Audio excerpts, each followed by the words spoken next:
E a solução, qual que é? Então, o Camunda ele é uma solução open source, eles são uma evolução do Activity, né, como motor de processos. Depois foi adicionado o motor de decisões e junto com o motor de workflow se trabalhou também a questão dos cases, do case manager. Tá? Você pode ter uma solução para o usuário final desenvolver e fazer o discovery de processos. Aí você tem o desenvolvedor que vai utilizar uma série de propriedades. Você pode combinar Java Delegate a qualquer momento dentro da solução. Agora mesmo eu fiz um curso em Berlim, que é No Java, No Problem.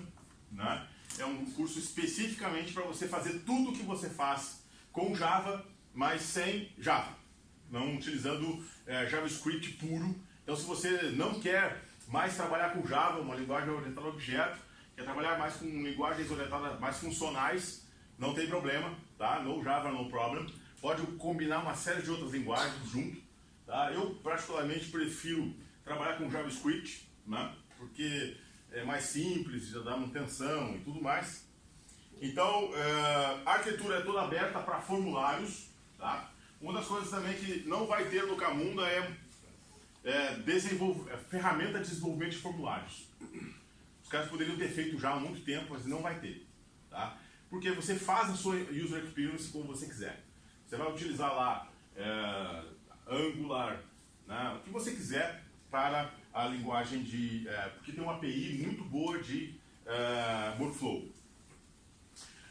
Tarefas humanas também, orquestração de microserviços, a distribuição de teste e versionamento para continuous integration, né, no seu BizDevOps, integra-se bem isso, tá? Então você pode utilizar no seu sistema, na sua forma de trabalhar, e execução com escalabilidade e otimização orientada a dados analíticos.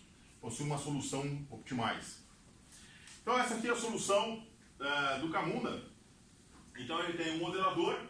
Fora daqui vocês têm um material aí que é um postcard. Tá? Vocês vão ver aqui também uma outra solução, que não está aqui, que é o Cauimo. Tá? A solução não é menos técnica, é uma solução mais para quem é analista de processos que não quer olhar a barra de propriedades, né? A aba de propriedades. Ele é um cara só de modelagem do negócio. Né? Desse modelo você distribui isso para o motor. Então o motor possui uma fila de trabalho, né? Uma lista de trabalho. Você pode trabalhar tudo isso aí via Java e REST. Né? Existe um cockpit, né?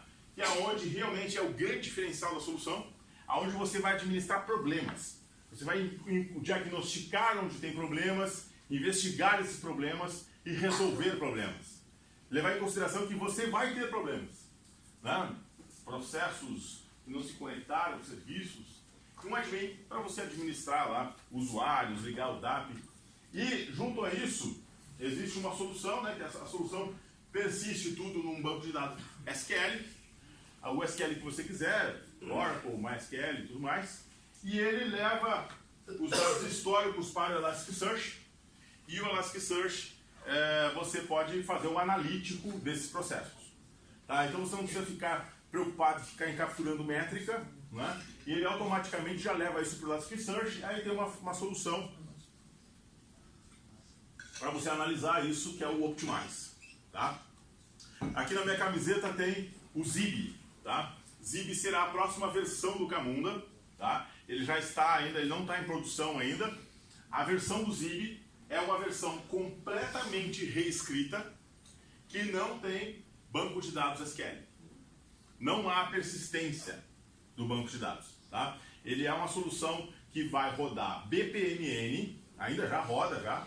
Ela foi especificamente feita por necessidades do pessoal de telecom, tá?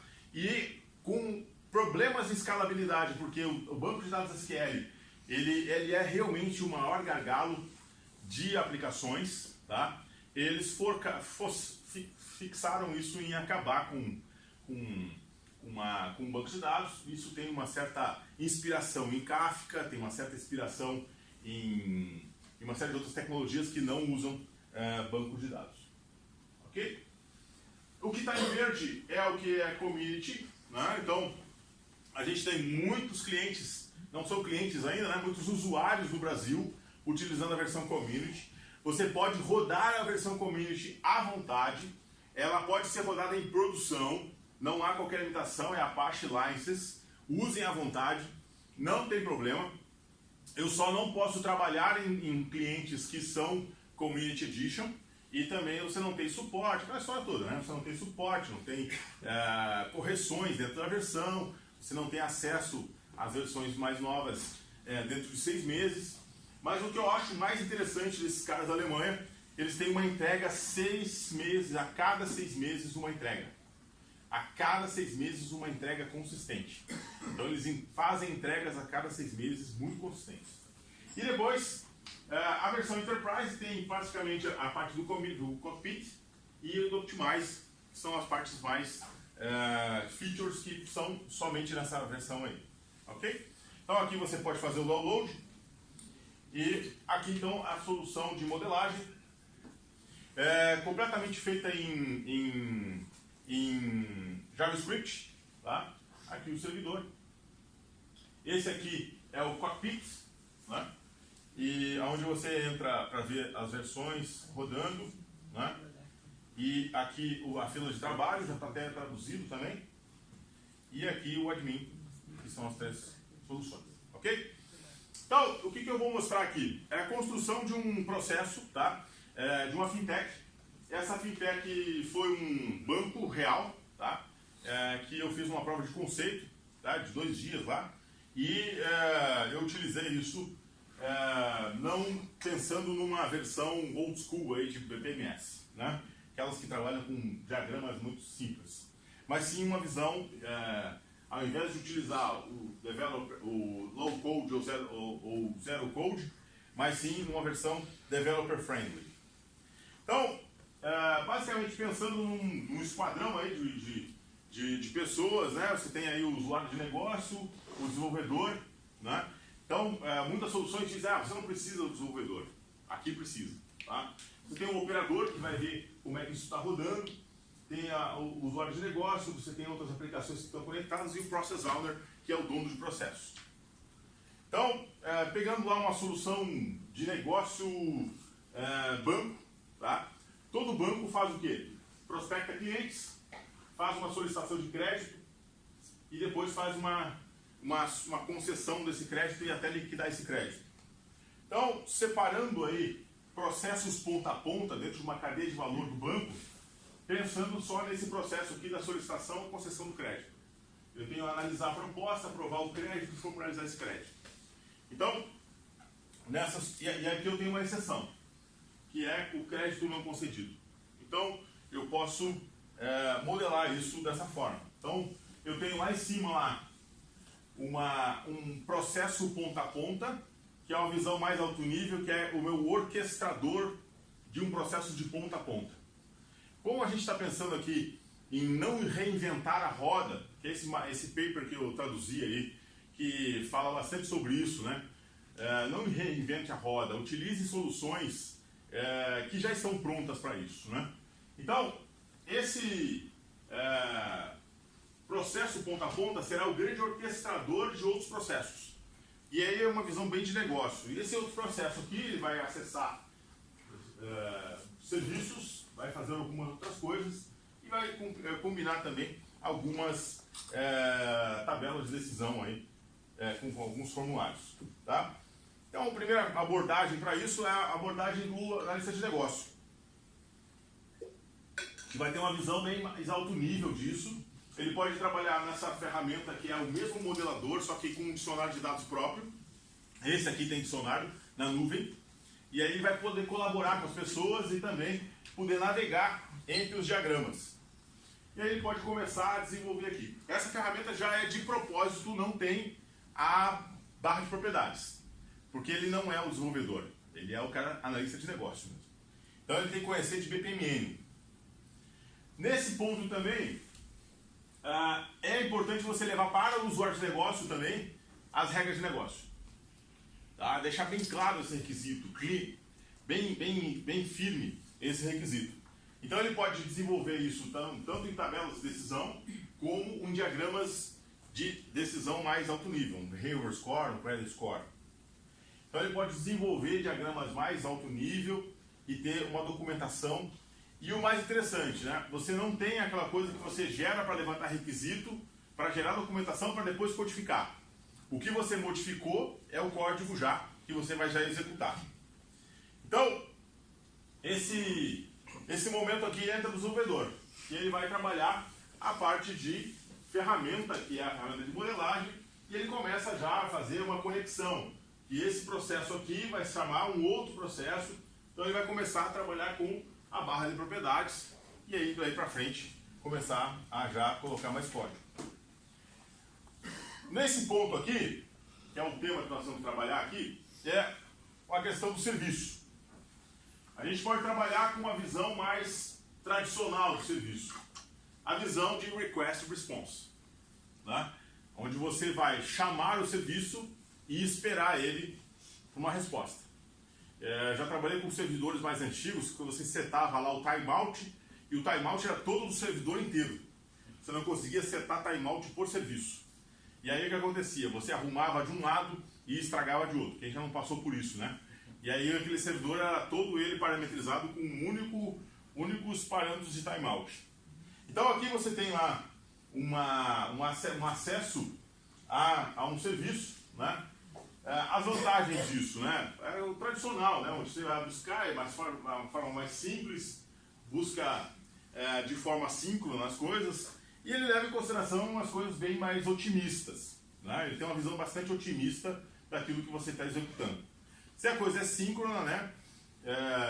Até é fácil de fazer, mas aí quando você começa a misturar isso em ambientes híbridos e começa também a encher muito o código.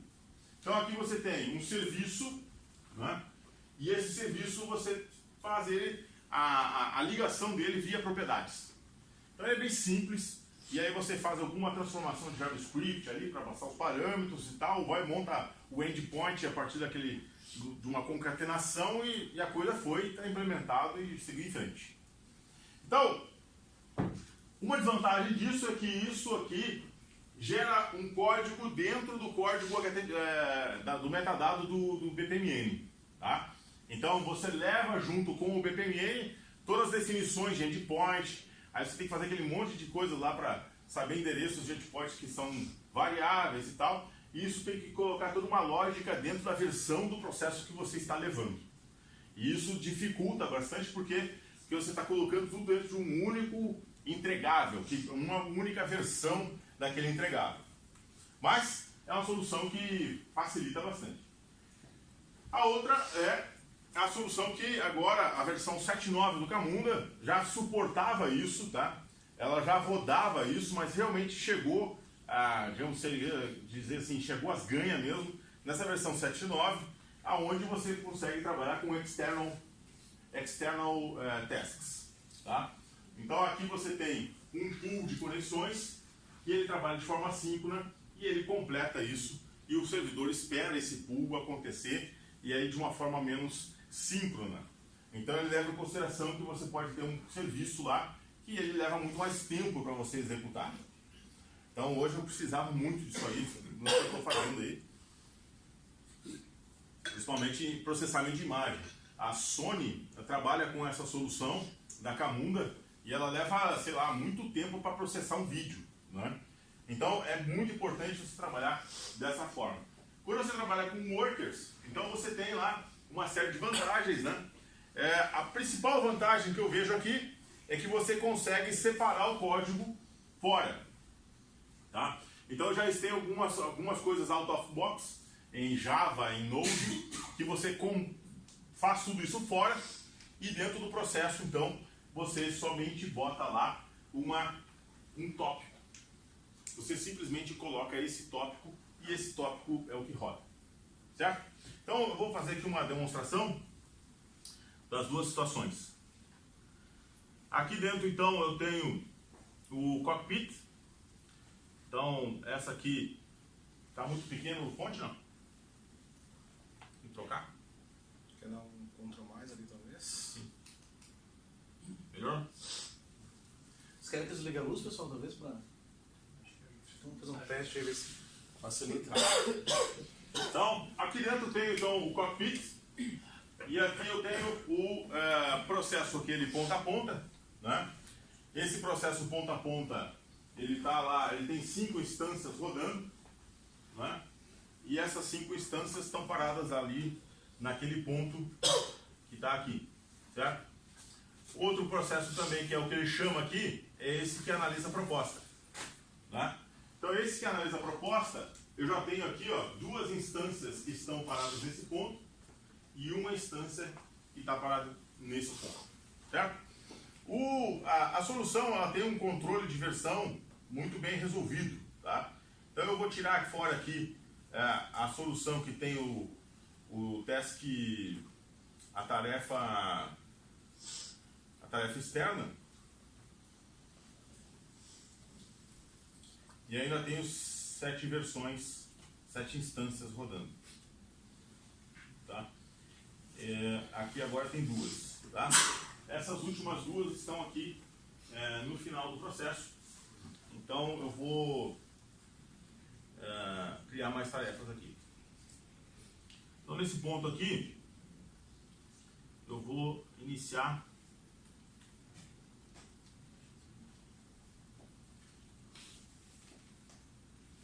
eu tenho aqui um cenário que ele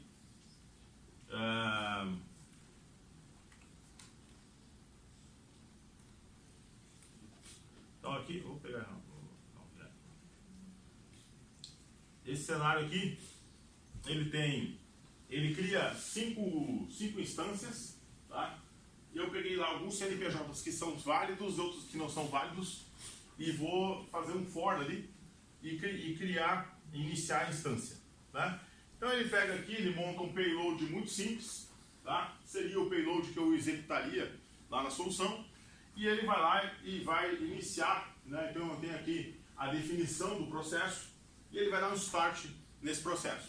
A única coisa que ele vai fazer é mandar que tipo de produto que eu estou mandando, né? O valor e o CNPJ do cliente. É o equivalente a eu executar diretamente aqui da interface do usuário, né? Caso eu não queira criar isso, eu posso criar aqui uma fiança, uma renovação, um crédito de 70 mil e aqui um CNPJ. Nesse momento aqui eu inicio esse processo e ele vai já me dar uma análise da proposta nesse ponto aqui. Então ele já passou, já rodou lá um serviço, já fez uma transformação, já rodou uma tabela de decisão e já me deu uma ideia assim, olha, esse cliente aqui já passou pelos passos todos e ele já está parado lá naquele ponto, tá? Então, aqui dentro do cockpit eu já vou ter mais instâncias, né? E essas instâncias lá, já tem mais 3 instâncias, já tem mais um outro aqui, ó. Eu consigo ver também os dados históricos e fazer um mapa de calor aqui, da onde ele passou, né? Então ele praticamente está passando reto ali. Acho que foi os testes que eu fiz com base naquele CNPJ. Antes disso, vamos pegar uma instância, essa última instância que eu rodei. Ele tem aqui uma proposta de crédito, né? Aqui eu tenho as variáveis, então tudo isso fica guardado dentro do Process Server. Esse aqui é o CNPJ, ele já foi lá, rodou um serviço, o serviço que foi implementado aqui é aquele Request Response clássico, né? Já foi lá, buscou num serviço da web, me trouxe aqui uma pontuação. Essa pontuação aqui é com base nesse script que tem aqui e numa tabela de decisão que está rodando aqui. O que ele fez? Ele rodou uma taxa de sobrevivência da empresa. Então ele identificou que essa empresa aqui é uma empresa que tem 17 anos de fundação. Eu peguei lá da data, converti a data dele, né? E ele acertou nessa regra de negócio dessa tabela de decisão. Então, com base nisso, diminui bastante a minha complexidade do meu processo. Eu uso um uma outra anotação, que é a anotação específica para modelagem de decisões, e ele já me deu uma taxa de sobrevivência de 8%, de 80%. Essa taxa de sobrevivência permitiu que ele passasse nesse ponto aqui, que é uma taxa de sobrevivência de 70%. Então ele passou reto, né? Então eu fiz uma combinação de serviço, transformação. A transformação que eu faço ali, naquele ponto, é uma transformação muito simples, tá? Então aqui eu tenho um JavaScript muito simplesinho, que pega lá a data atual, separa o ano lá da fundação, que ele pegou daqui do serviço, né? A implementação do serviço também é muito simples, certo? Então, nesse momento aqui, eu tenho todo o serviço definido dentro do meu diagrama. Então eu tenho aqui um conector, e esse conector está definido aqui dentro do meu XML, certo? Se eu rodar aqui também o meu estudo de caso aqui, Node, Fintech Post, então ele vai executar e ele vai construir mais instâncias lá. Notem que ficou até mais lento. Por quê? Porque ele vai na internet e para cada um desses processos ele já buscou mais coisas. Eu dei um monte de CNPJ inválido, tá? E ele fez o quê? Ele não rodou lá, ele não deu response do serviço e muita coisa se perdeu aqui, tá? Então, muito bem.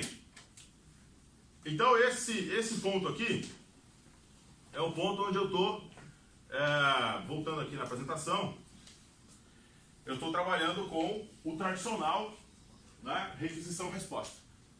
Ok? E aí também tenho dificuldades também de fazer uma série de try catches aqui e fazer algum error handling. Tá? Agora vamos para a solução com external tasks. Então, com tarefas externas, eu vou pegar então aqui o diagrama. Vou aqui no próprio...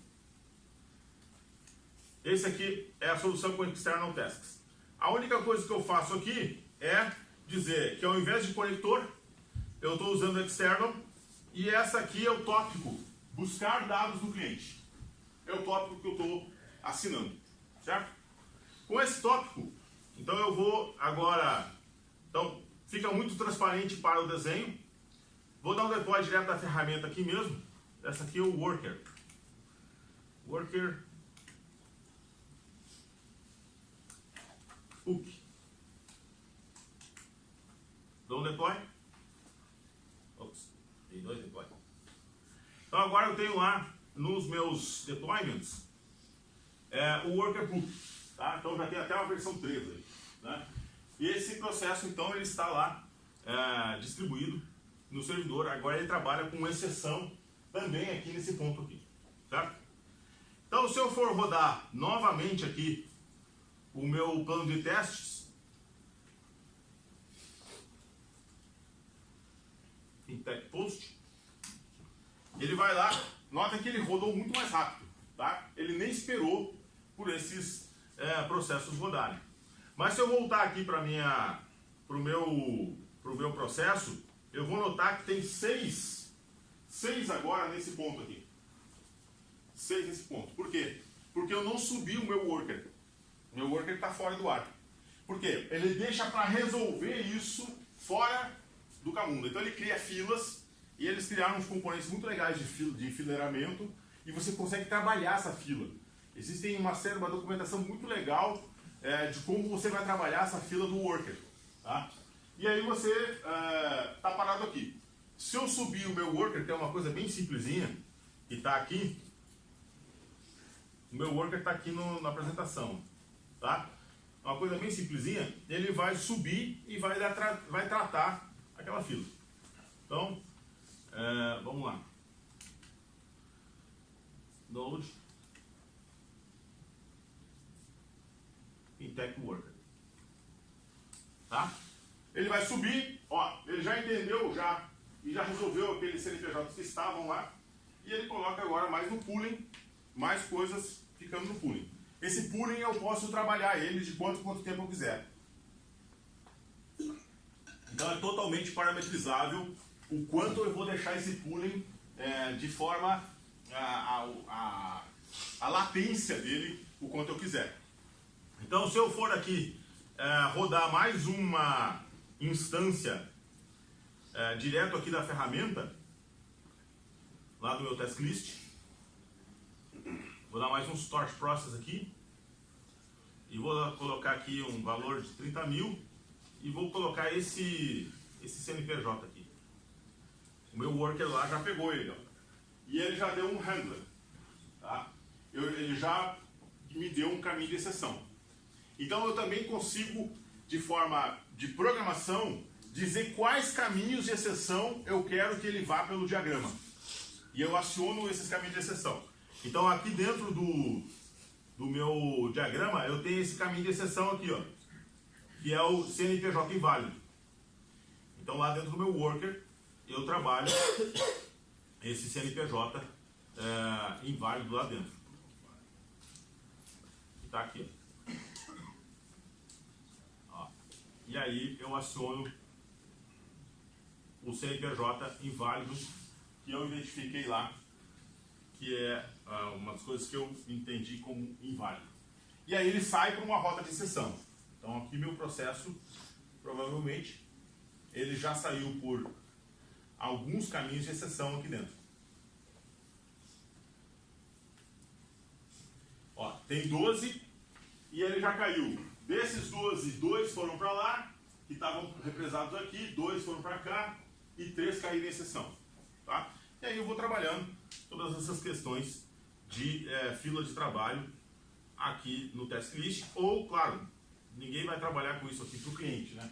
Vai fazer sua própria interface a partir da API REST dele, né? No momento que eu completar essa tarefa aqui, ele vai seguir em frente ou vai cair em investigação de problemas de renovação. Aqui eu combinei um case management. Ele não está chamando somente BPMN, ele está chamando também CMMN. Está combinando as 3 notações o tempo todo. Ok? Então essa é a demonstração sobre os 2 tipos de chamadas de serviço aí. Então, depois disso eu tenho